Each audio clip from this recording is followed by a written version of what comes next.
আসসালামু আলাইকুম প্রিয় দর্শক, গত কদিন ধরেই আমরা সারা দেশে আওয়ামী লীগের কিছু তৎপরতা কিন্তু দেখতে পাচ্ছি এবং এই তৎপরতাগুলো নিয়ে নানা ধরনের কথাবার্তা হয়েছে এবং কিছু কিছু তৎপরতার সঙ্গে আমরা একটু সহিংসতারও সম্পৃক্ততা দেখছি। প্রশ্ন হচ্ছে যে আওয়ামী লীগের এই তৎপরতা, যে দলটাকে সরকারিভাবে রাজনৈতিক কর্মকাণ্ড এখন যাদের স্থগিত রাখা হয়েছে, যাদেরকে আন্তর্জাতিক অপরাধ ট্রাইব্যুনালে যাদের বিচার করা হবে বলে জানানো হয়েছে, সেই দলটার এই যে তৎপরতা, যা নাকি নিষিদ্ধ কার্যক্রম হিসেবে বিবেচিত হচ্ছে, যারা জয় বাংলা স্লোগান দিচ্ছেন তাদেরকে ধরে নিয়ে যাওয়া হচ্ছে, আওয়ামী লীগের পতাকা উত্তোলন করা যাচ্ছে না কোথাও, এই যখন অবস্থা, তখন তার মধ্যেও আওয়ামী লীগের যে এই কর্মকাণ্ড, বিভিন্ন রকম ঝটিকা মিছিল, এগুলিকে সরকার আসলে কীভাবে হ্যান্ডেল করবে? জুন মাসের 23 তারিখে আওয়ামী লীগের প্রতিষ্ঠা বার্ষিকী ছিল, সেখানেও আমরা দেখেছি সরকার সেটাকে নিয়ে নানা রকম প্রস্তুতিমূলক ব্যবস্থা নিয়েছে, যা নাকি সরকারের দুর্বলতাকেই সারা দুনিয়ার কাছে প্রকাশ করে দিয়েছে। অনেকেই বলছিলেন যে আওয়ামী লীগ কীভাবে রাজনীতিতে আবার ফিরে আসবে, আওয়ামী লীগ কি আবার ফিরে আসতে পারবে? যদি আওয়ামী লীগ ফিরে আসে তাহলে সেটা কি তাদের যে বর্তমান নেতৃত্ব, শেখ হাসিনার যে নেতৃত্ব, তাকে নিয়েই ফিরে আসবে? এর মধ্যে আবার শেখ হাসিনার একটা ঘোষণাও ছিল, তো উনি জানিয়েছেন যে উনি এই বছরের মধ্যে দেশে ফিরছেন। সেটাও কিন্তু আমাদের দেশে রাজনীতির ক্ষেত্রে এক ধরনের নতুন অস্থিরতার জন্ম দিতে পারে বলে কেউ কেউ বলেছেন। তো এর মধ্যে জুলাই এসে গেল। জুলাই আন্দোলনের সময় যারা জড়িত ছিলেন এর সঙ্গে এবং যারা নিজেদেরকে সেই জুলাই আন্দোলনের সিপাহসালার বা সোল এজেন্ট হিসেবে দাবি করছেন, তাদেরও নানা রকম তৎপরতা আমরা দেখতে পেলাম। তারা সারা দেশে পদযাত্রা করবে, কোথাও কোথাও করতে যে নানা ধরনের অপ্রীতিকর ঘটনাও কিন্তু হচ্ছে। এর মধ্যে যে কথাটা আমার কাছে আজকের এই আলোচনার জন্য আমি এই বিষয়টা আলোচনা করছি, যে বিষয়টা নিয়ে, সেই বিষয়টা কথাটা উল্লেখ করতে হয়। সেটা হলো যে আজকে প্রধানমন্ত্রীর যিনি উপদেষ্টা আছেন ডক্টর জাহেদ-উর-রহমান, তিনি একটা কথা বলেছেন, খুব গুরুত্বপূর্ণ কথা কিন্তু। সেটা হলো তিনি বলেছেন যে আওয়ামী লীগের নেতা কর্মীদের উদ্দেশ্যে বলেছেন যে তারা যে বিভিন্ন রকম মিছিল করছে, এ প্রসঙ্গে উনি বলেছেন যে তারা যেন রাষ্ট্রের আইন মেনে চলেন। এই কথাটা কিন্তু আমিও বহুবার বলেছি, যে আইনের মাধ্যমে আওয়ামী লীগের রাজনৈতিক কর্মকাণ্ডকে স্থগিত করা হয়েছে, সেই আইনটাকে আমি ব্যক্তিগতভাবে এবং আমার ধারণা আরও অনেকেই একটা কালো আইন বলবেন। মজার ব্যাপার হলো এই কালো আইনটা কিন্তু আওয়ামী লীগেরই তৈরি করা, নিজের আইনেই আওয়ামী লীগ ফেসেছে। আমি মনে করি এই ধরনের আইন থাকা উচিত না, কিন্তু সেই আইনটা আওয়ামী লীগ বিরোধী দলকে দমন করার জন্য তৈরি করেছিল এবং সেই আইনটা এখন আওয়ামী লীগের বিরুদ্ধে অন্তর্বর্তীকালীন সরকার প্রথমবার ব্যবহার করেছে এবং এই সরকার বিএনপি সরকার অন্তর্বর্তীকালীন সরকারের সেই ব্যবহারকে আইনগত বৈধতা দিয়েছে এবং তারাও সেটাই করছে। তো জাহিদুর রহমান সাহেব বলেছেন আওয়ামী লীগের নেতাকর্মীদের উদ্দেশ্যে যে তারা যেন রাষ্ট্রের আইন মেনে চলেন। এটুকু বলে ঠিক আছে, তারপরে উনি আরও কিছু কথা বলেছেন যেগুলো নাকি আওয়ামী লীগের নেতাকর্মীর জন্য খুবই গুরুত্বপূর্ণ বলে আমি মনে করি। তিনি কি বলেছেন আমি আপনাদেরকে হুবহু পড়ে শোনাচ্ছি। তিনি বলেছেন, এখন পর্যন্ত তাদের কর্মকাণ্ড নিষিদ্ধ আছে, তারা একটু অপেক্ষা করুন।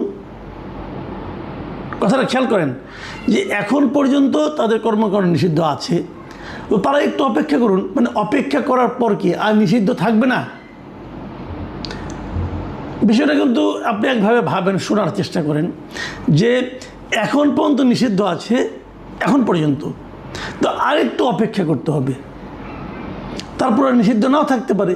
হ্যাঁ, কিভাবে না থাকতে পারে সেটা উনি জানিয়েছেন। উনি জানিয়েছেন যে আন্তর্জাতিক অপরাধ ট্রাইব্যুনালে আওয়ামী লীগেরকে নিষিদ্ধ করা হবে কি হবে না, আওয়ামী লীগের ব্যাপারে যে মামলাটা হয়েছে সেই মামলার বিষয়ে তদন্ত চলছে এবং সেই তদন্তের পর বিচার হবে। বিচারে যদি দেখা যায় যে আওয়ামী লীগ নিষিদ্ধ করা দরকার, তাহলে নিষিদ্ধ হবে। এবং এই হওয়া না হওয়াটা পুরোপুরি আদালতের এখতিয়ার। আদালত সব পক্ষকে শুনে সিদ্ধান্ত নেবে। এখন এটা খুব ভালো কথা, কিন্তু এখন আমার কথাটা হলো এক জায়গায়, সেটা হলো আদালত যে সব পক্ষের কথা শুনে সিদ্ধান্ত নেবে, তাহলে আওয়ামী লীগের পক্ষে কথা বলবে কে? এটা কিন্তু একটা আমি মনে করি খুবই গুরুত্বপূর্ণ প্রশ্ন, যে আওয়ামী লীগের পক্ষে আন্তর্জাতিক অপরাধ ট্রাইব্যুনালে যে শুনানিটা হবে, যে যুক্তিতর্ক হবে, যে দুই পক্ষের যে কথাবার্তা হবে, সেখানে আওয়ামী লীগের পক্ষে কথা বলবে কে? বিএনপির কোনো উকিল, অথবা জামাতের কোনো উকিল, নাকি এনসিপির কোনো উকিল? তিন দলেরই সমর্থক উকিল আছেন। এখন তারাই কি আওয়ামী লীগের পক্ষে কথা বলবেন, নাকি আওয়ামী লীগের পক্ষের কোনো আওয়ামী লীগের মতবল, মানে আওয়ামী লীগকে সমর্থন করেন, এক ধরনের নৈতিকভাবে আওয়ামী লীগের রাজনীতির সঙ্গে একসময় জড়িত ছিলেন, এমন কোনো উকিল অংশ নেবেন? যদি তেমন উকিল আওয়ামী লীগের পক্ষে যুক্তিতর্ক উপস্থাপন করেন ট্রাইব্যুনালে, তো সেই উকিলের মানে সেই আইনজীবীর নিরাপত্তা কে নিশ্চিত করবে? সামাজিকভাবে তাকে যে মবের শিকার হতে হবে না, সেটা কে নিশ্চিত করবে? কারণ মব তো চলছে। কোথাও একজন ছাত্রলীগের লোককে যদি আপনি পিটিয়ে ধরে নিয়ে যে থানায় নিয়ে যান, থানা তাকে ধরে নিচ্ছে, বলছে সে নিষিদ্ধ ঘোষিত ছাত্রলীগের সাবেক সভাপতি বলে দিল। কিন্তু এটা তো আপনি আইন অনুযায়ী পারেন না। সে যদি ছাত্রলীগের স্লোগান না দেয়, যতক্ষণ পর্যন্ত সে ছাত্রলীগের স্লোগান না দেবে, যতক্ষণ পর্যন্ত সে ছাত্রলীগ অথবা আওয়ামী লীগের রাজনীতিটা না করবে প্রকাশ্যে, ততক্ষণ পর্যন্ত তো তাকে আপনি আটকাতে পারেন না। কিন্তু আটকানো কি হচ্ছে না? আপনারা প্রায়ই দেখবেন, যে কোনো নিউজে দেখবেন, প্রায়ই দেখবেন এই কথা বলা হয় যে অমুককে গ্রেপ্তার করা হয়েছে এবং সে আওয়ামী লীগের একজন সাবেক সভাপতি। তার এটাই অপরাধ, আর কোনো অপরাধ লাগবে না।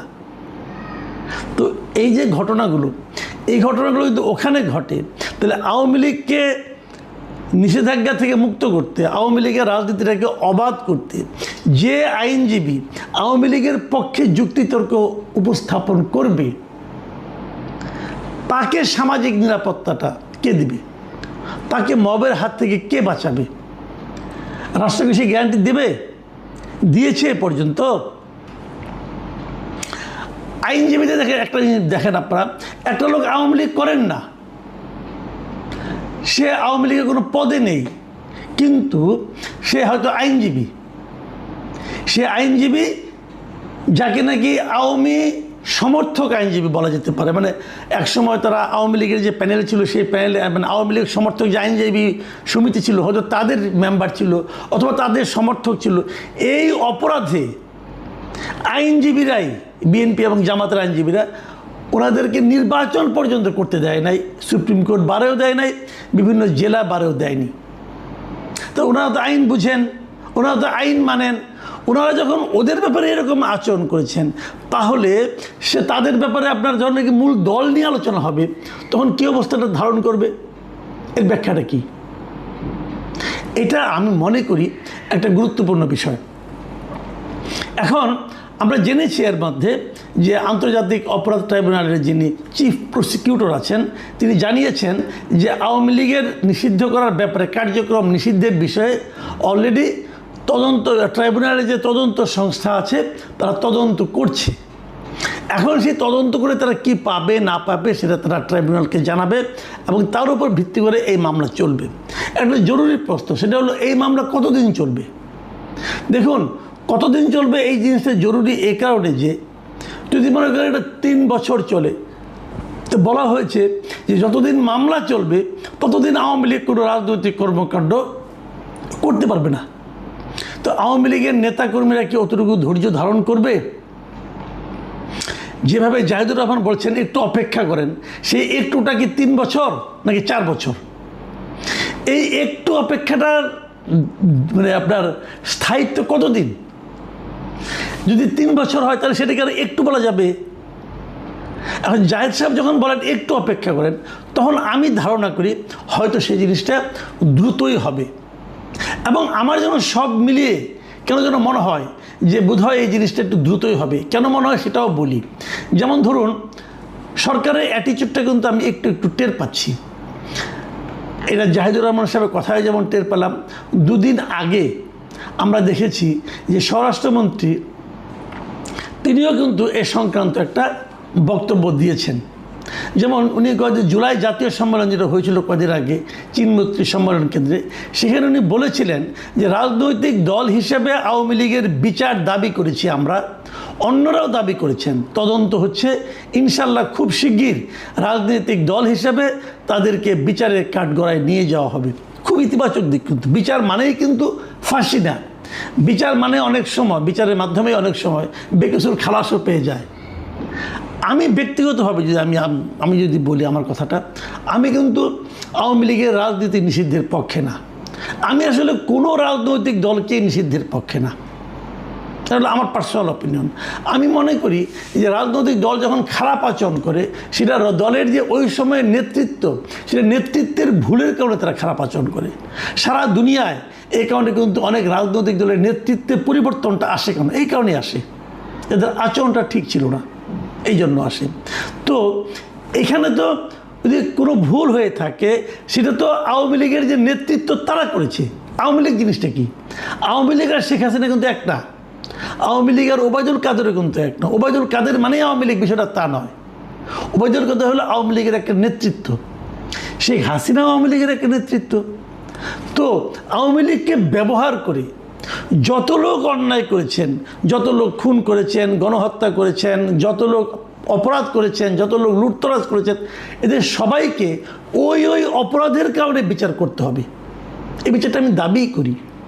কিন্তু তার মানে আপনি দলটাকেই বলবেন যে এই দলটাকে আপনি তখনই করতে পারবেন যখন নাকি দলের গঠনতন্ত্রে সেই ধরনের কোনো কথা থাকবে।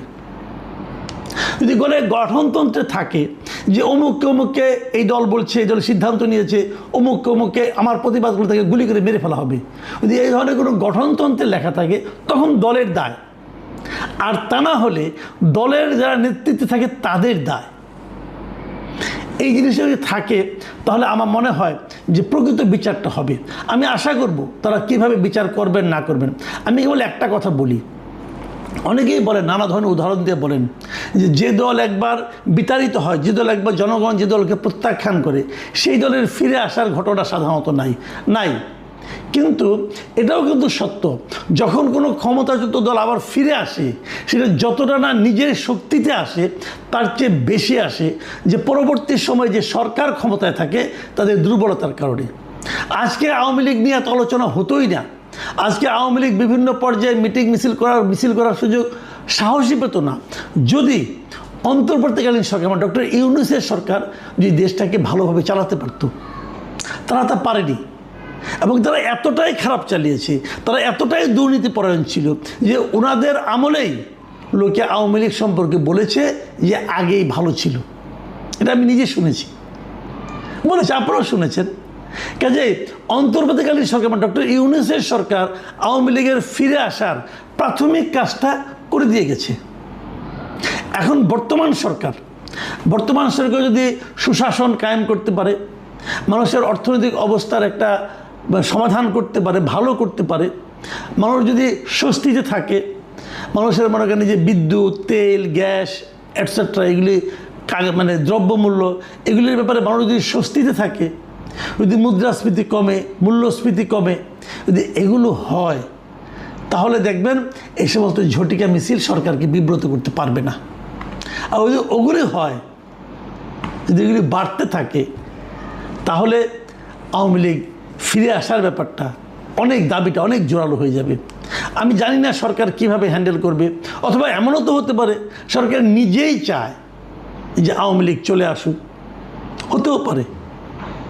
কারণ তারা যদি মনে করে যে সেটা গণতান্ত্রিক প্রক্রিয়া চালু রাখবে, সেক্ষেত্রে তারা যদি ভাবে এই বিশাল জনসমর্থনে একটা দলকে বাইরে রেখে গণতন্ত্র কায়েম করা যাবে না, যদি তারা এভাবে ভাবে, তাহলে তো আওয়ামী লীগের প্রত্যাবর্তনটা অবধারিত।